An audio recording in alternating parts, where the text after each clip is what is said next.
Edgar Ponce, muchas gracias por participar en ¿Quién es?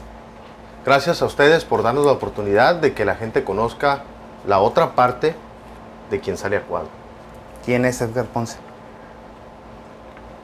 Si te lo digo como un desconocido, que me veo a mí mismo, Edgar Ponce es un ser humano como tú, como yo, como usted, como cualquier otra persona que ha tenido muchos cambios en su vida. Es una persona que es muy hiperactiva, es un intravagario y un alumno de la vida. ¿Cómo eres de niño? Mejor dime la edad, pregúntame a qué edad, porque duraba 3 años de un formato, otros 3 de otro y muchas etapas. Cambiaba. Edgar Ponce ha tenido muchas etapas en su vida, buenas y malas, pero más peores que malas y buenas. Las buenas están llegando ahorita al final. ¿De niño te imaginas estar en televisión? No, ¿sabes que lo mío era la radio? Siempre, desde niño, tengo una historia de que desde que mi mamá me mandaba a la tienda y me decía, ve y tráete 2 tomates, 2 cebollas y 1 litro de leche. Yo me robaba un trozo de manguera de cualquier parte, de un vecino, de mi propia casa, y agarraba un extremo de la manguera como micrófono y el otro me lo ponía como audífono. Y así me iba cantando 2 tomates, 2 cebollas, 1 litro de leche, y pasaba por con las vecinas y le decía, doña Pancha, le canto una canción, y que no sé qué, y cantaba, y lo mío era hablar en radio. Tener un micrófono enfrente y manifestar, decir lo que sentía, el cantar, el hablar, mandar saludos, complacencias y demás. Eso era lo mío. Nunca me imaginé estar en televisión y en tan poco tiempo, porque ya después fue cambiando mi vida y como a los 2 años de estar en radio, pues me presentó la oportunidad de ser un corresponsal en televisión, en Sonora, y jamás me puse nervioso. No sé si lo haga bien, pero jamás me puse nervioso. ¿Qué programa o qué caricatura marcó tu infancia? Las caricaturas de Cantinflas. Y cuando llegaba a agarrar la tele, esa tele de perilla, que la ponías en la U y luego le ponías a la perilla de abajo y agarraba un canal americano y veía Tom y Jerry. Era lo más que podía ver, o si no Cantinflas, Tom y Jerry, cuando mucho Popeye. ¿Cuál es tu idea de la felicidad? Es una forma de ser a diario. ¿Cuándo mientes? Mentía cuando tenía miedo. Hoy la mentira forma parte de una historia que puedo contar. ¿Qué te hace reír? Cualquier cosa, hasta lo más negativo a lo mejor. De mi propia vida, claro. La risa para mí es lo más importante. Provocarla y sentirla. ¿Qué te hace enojar? La traición. Traición social, familiar, laboral. Cualquier tipo de traición me hace enojar mucho. ¿Qué te da miedo? Volver a perderme de mi entorno familiar. ¿Qué es lo que más aprecias de tus amigos? De mis amigos, lo que son. Porque por lo que son, yo soy su amigo. ¿Tienes alguna obsesión? Sí. Tengo muchas, pero la principal es tener una calidad de ser humano en mi interior, cada día nueva, renovada y mejor. ¿Dónde y cuándo eres feliz? Cada que volteo y veo a las personas sonreír al lado mío. ¿Qué te motivó a estudiar comunicación? Mi sangre, ya lo traía en la sangre. Ya lo mío era esto. Lo mío era esto. Ya desde que empecé a agarrar los pedazos de manguera y ponerme a hablar en ellos, sentí que lo mío iba a ser la comunicación. Aunque mi papá siempre me dijo, vas a trabajar en el ferrocarril y que en un taller que estamos en la casa, y yo decía, no, esto no es para mí. ¿Dónde o quién fue tu primer contacto en los medios de comunicación? Fue una personalidad en Sonora, un señor que tiene una gran trayectoria. Tiene porque vive, lo vi hace poco. El señor Guadalupe Espinosa Soto era un locutor con una voz extraordinaria, y cada que iban los presidentes de la República, Guaymas, Empalme, Obregón, Hermosillo, él era el mediador y lo contrataban mucho, hacía muchos comerciales y él fue el primer contacto en la radio que me invitó cuando eran los cassettes de 16 track y todo, y veía cómo metía los cassettes para los comerciales y todo, y yo, léelo, siempre yo fui admirador de él. fue mi gran impulsor en esto. Aunque cuando yo empecé en los medios él ya no estaba, pero sí, él me motivó mucho y él me llevó a conocer lo que era una cabina de radio. Finalmente llegaste a la radio. ¿Cuál es tu trayectoria en la radio? A los 19 años, todo empezó cuando, afortunadamente, me gusta mucho el deporte. El béisbol, fútbol y todo tipo de deporte. Y en una ocasión, yo trabajando en el taller con mi papá en mi casa, tenía como 17, 18 años, y estaba un programa deportivo y me dice, le hablo al muchacho y le digo, oye, ¿por qué nada más pasas información deportiva de Guaymas? Si Guaymas y Empalme estamos pegados. Me dice, es que no hay, yo no tengo corresponsal allá, me dijo. ¿Qué? Tú aviéntate, me dijo, y pásame notas deportivas. Me canso, le dije. Y a los 18 años empecé a hablar a la radio por teléfono y me daban 10 minutitos durante 3 meses. Así estuve, hasta que después no me dijo, ¿no te quieres venir a trabajar aquí en la cabina, conmigo aquí, traerte las notas y la información? Claro, y desde la primera vez que me puse frente a un micrófono, pues ya estaba estudiando, ya tenía la preparación, pero jamás había estado detrás de un micrófono. Y esa fue la primera vez. Se fueron con la finta, creyeron que ya tenía experiencia porque no me puse nervioso y a los 6 meses ya tenía mi propio programa de radio. Al año recibí las ofertas en otra radiodifusora, una radiodifusora que los mismos dueños eran de una radio y de un periódico. Sí. Y conforme la práctica, el estudio, y ahí aproveché esas oportunidades, me coticé muy caro. Cuando en una parte solamente me pagaban 500 pesos a la quincena como servicio social, sí. Después fui, negocié con el dueño de la otra radio y me dijo, ¿cuánto te pagan allá? Me dijo, yo te pago el 20% más para que te vengas a mi empresa. Y yo le dije, no creo que quiera pagar tanto. Le dije, ¿va a ser más comisión? Me dijo, ¿por qué? ¿Vendes? Sí, vendo publicidad también. No era cierto. Y de 500 pesos a la quincena empecé a agarrar 5,500 a la quincena. Fue lo que negocié. Fue un cambio en mi vida y así fue como me enseñé a trabajar en esto de los medios, a reportear, y al año y medio ya era editor de policíacas del periódico y tenía espacio en la radio con mis flash informativos. Yo andaba en una patrullita en la ciudad, de ahí lo que ocurriera en accidentes, traía frecuencia policíaca y todo, lo que ocurría me trasladaba en la patrullita de la radio, tenía mi programa de radio, yo pasaba todo y aparte tomaba fotos, las ponía en el periódico y implementé muchas dinámicas que le funcionaron mucho a la empresa. Después abrieron el periódico El Expreso en Hermosillo, empezamos a trabajar ahí mucho en eso y así fue conforme fui creciendo. Después ya me contrataron en las carreras de caballos, en animadores, los artistas en los escenarios. Me gusta mucho la música grupera, tuve mucha relación con músicos ahí en Sonora, de muchos amigos y pues esa fue mi vida en la radio durante 11 años. ¿Aquí en Mexicali no estuviste en radio? Aquí en Mexicali, cuando yo llegué aquí a Mexicali en el 97, no era mi intención trabajar en radio.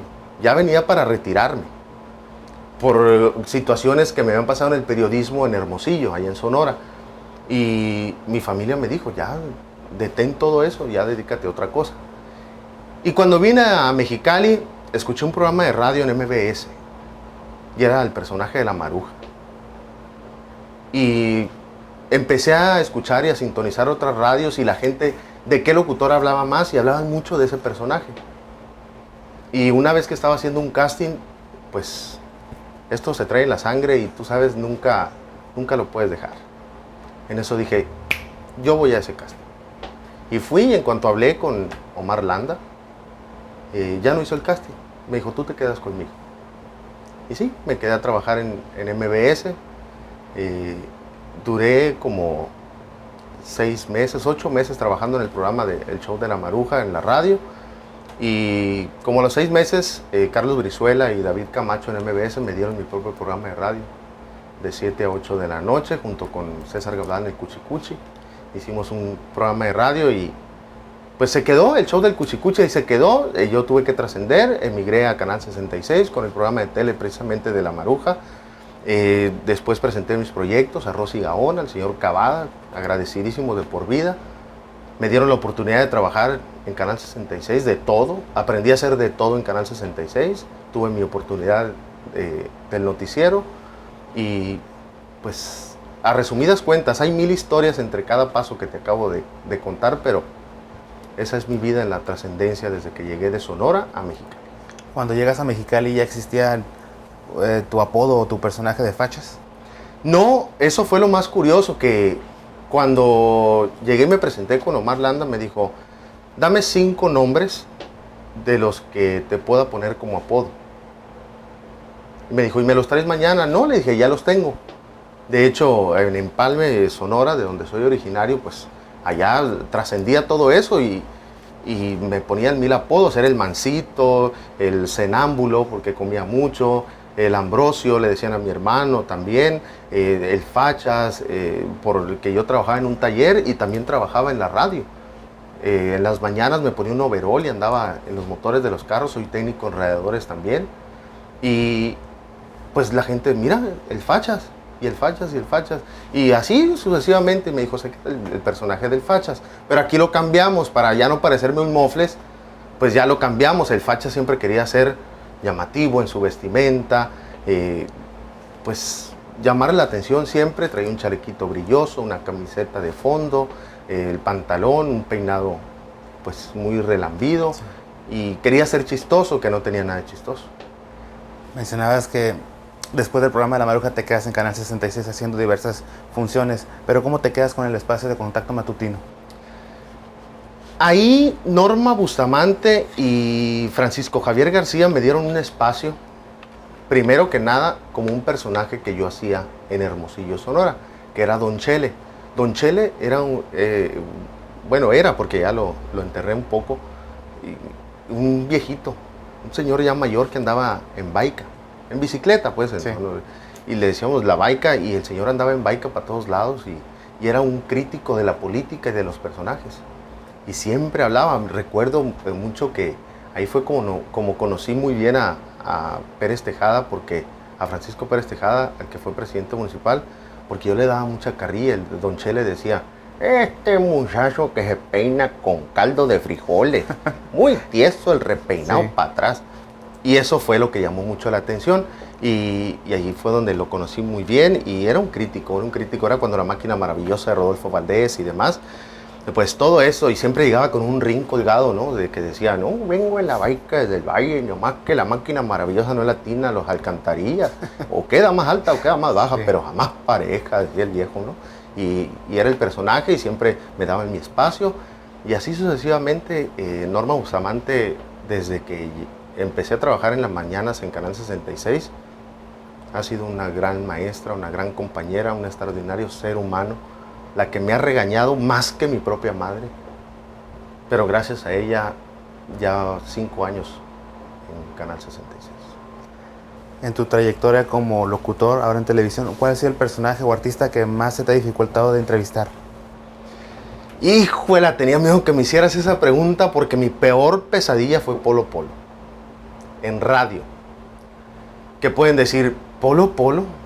Ese personaje que te causa risa solo de verlo.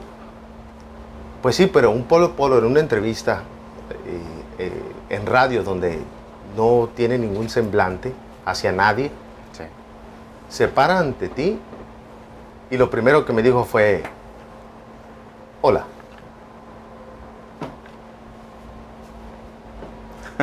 Después de ahí, pues se me hizo la sangre fría, y Polo Polo ya no me dio material para nada. Le empecé a sacar hasta preguntas de doble sentido y chuscas, y me metí hasta la cocina para preguntarle qué libros lee, de todos. Su comida favorita, mexicana. El chiste más corto, el señor Polo Polo, Arrogante. Sí, sí.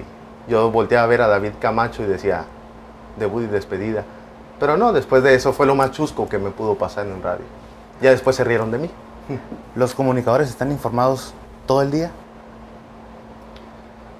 Siento que es un instinto. Siempre. Porque una cosa es preguntarle a la gente, oye, ¿qué pasó? Oye, ¿es cierto? ¿Cómo? Esa es una forma de vivir. Sí. Pero la otra es de que están hablando de una nota de del gobernador, del presidente, policíaca, de política, financiera o demás, y por instinto a veces vas y buscas. Que no hubo dinero por esto, y vas y buscas a lo mejor la trascendencia. ¿Por qué no hubo dinero? ¿Qué está diciendo el presidente? ¿Qué dice la gente? ¿Qué dicen los regidores? ¿Qué dicen los diputados? Siempre estoy ligando cualquier tipo de información. ¿Cómo influye tu trabajo de comunicador en tu vida cotidiana? En la relación con la gente. La mayor satisfacción que me ha dejado el trabajo en radio y en televisión es afortunadamente la vida y la familia que tengo ahora y los amigos que se han quedado conmigo. ¿Alguna vez has sentido temor al emitir una nota? No. Norma me ha regañado porque dice que no me callo, que a veces no pienso las cosas antes de decir, pero es todo lo contrario. Me gusta cómo la gente me entiende y me gusta hablar como la gente. No me da miedo. Si yo tengo alguna verdad que pude investigar o que tengo las pruebas, lo digo.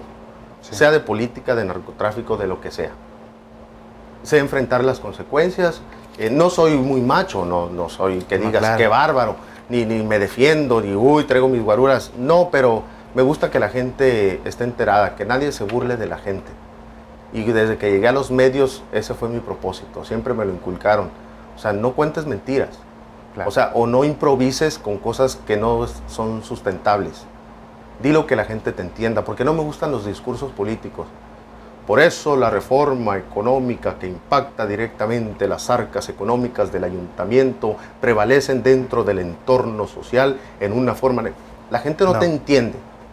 No hay dinero en el ayuntamiento porque no le bajan los recursos federales. Y eso va a impactar en que no va a haber obras en la calle, esto y lo otro. O sea, son formas tan fáciles de traducir los sinónimos políticos. ¿Qué ha sido lo más inusual, lo más extraño que te ha pasado estando al aire? En televisión. No sé, muchas cosas. Incluso, bueno, pues me acaba de pasar algo muy curioso de que me dijo Norma, vamos a leer el Facebook de las llamadas. Y yo tenía una queja. Del transporte. Y cuando volteo y empiezo a leer los mensajes de Facebook, estaba el de Moisés, el tuyo. Sí. Y luego, Edgar, te espero en la entrevista. Ah, lo leí al aire. Sí. Lo leí al aire y me dijo Norma, ya cuando nos fuimos al corte, esa no era la llamada que me habías dicho que ibas a leer. No, le dije yo tampoco.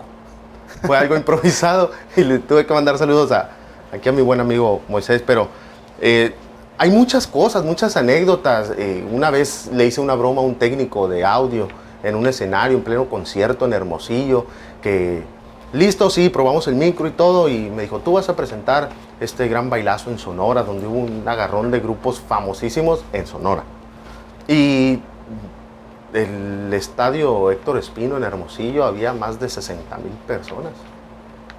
Y de que salgo corriendo y empiezo a mover la boca. Uy, estaban los técnicos que se volvían locos, pero después, todo estaba bien. Sí, les dije que era una broma después. Y le dije, te vacilé, técnico de audio. No, me querían matar después. Pero no, sí, muchas cosas.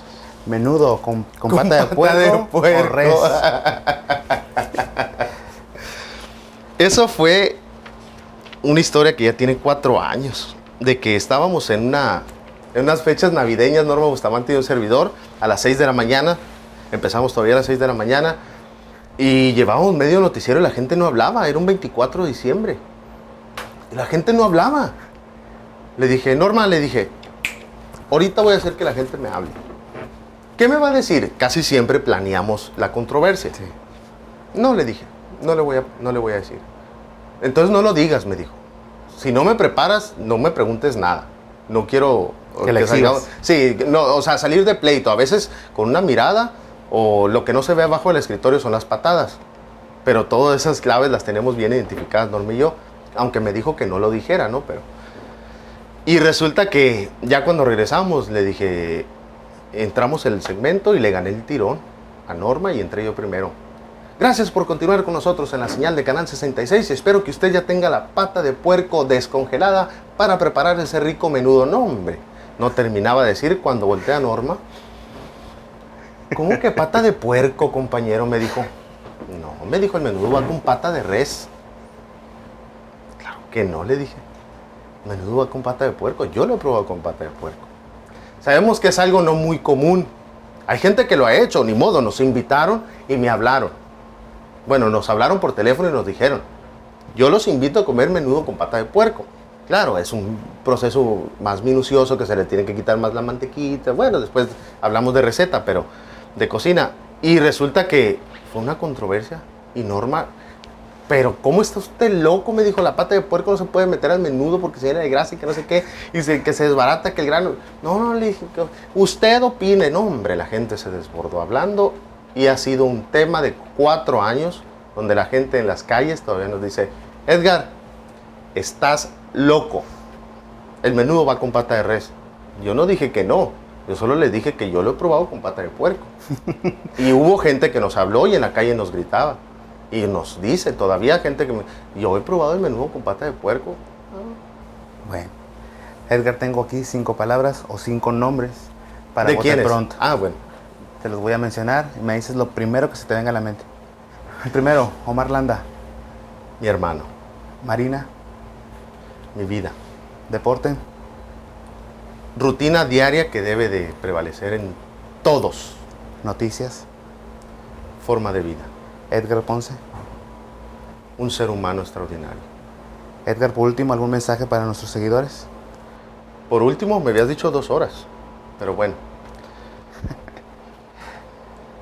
Vamos a una pausa y regresamos. Porque queremos que No, no es cierto. Yo nomás quiero concluir esta entrevista diciendo que Edgar Ponce no es tan serio como parece en las noticias. Edgar Ponce quiere ser un extraordinario ser humano. Siempre lo digo, aunque no lo sea, siempre lo digo. Se me ha quedado muy claro que las mentiras que repitas muchas veces se hacen verdad. Sí. Y tengo la ilusión de que un día sea verdad, de ser un extraordinario ser humano.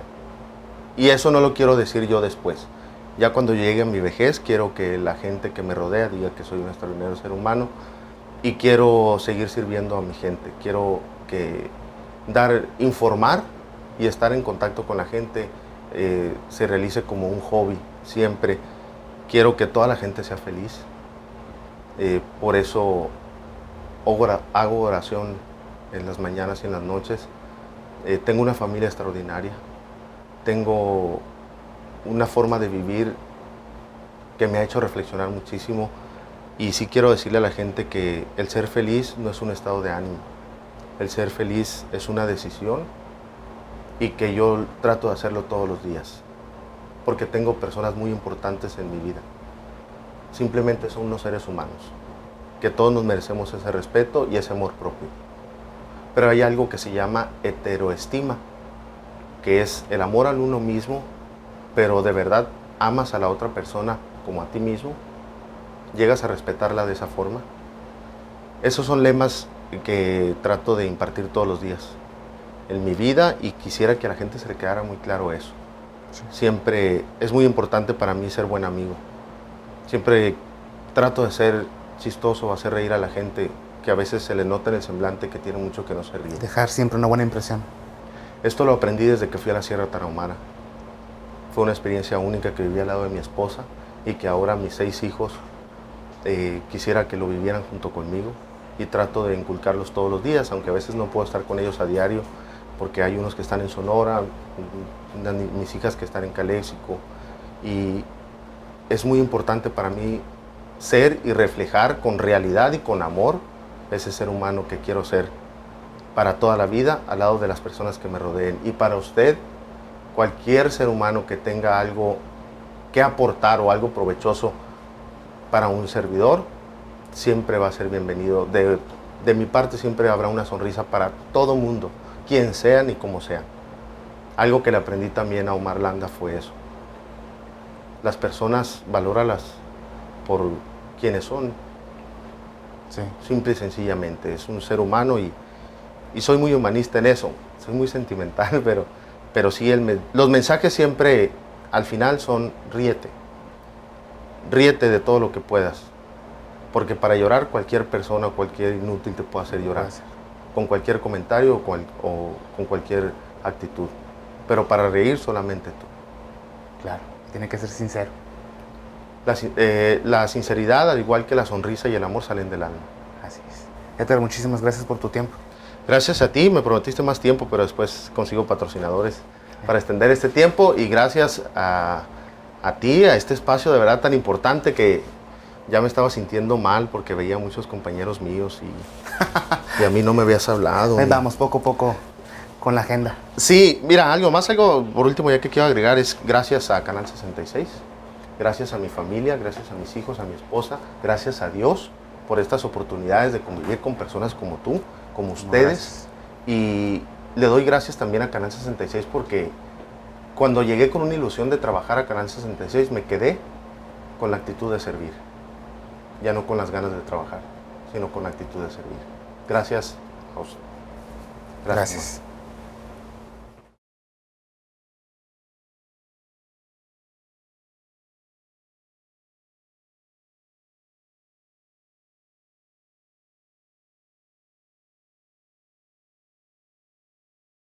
¿Quién es Francisco Javier García Villanueva? ¿Quién es Francisco Javier García Villanueva? Te pregunté si ibas a hacer una pregunta difícil y dijiste que no, y esa es una pregunta difícil. No, no es cierto, yo creo que... A lo mejor no quiero que suene a fantasía, ni tampoco me quiero ver vanidoso, simple y sencillamente soy un hombre mortal igual que todos.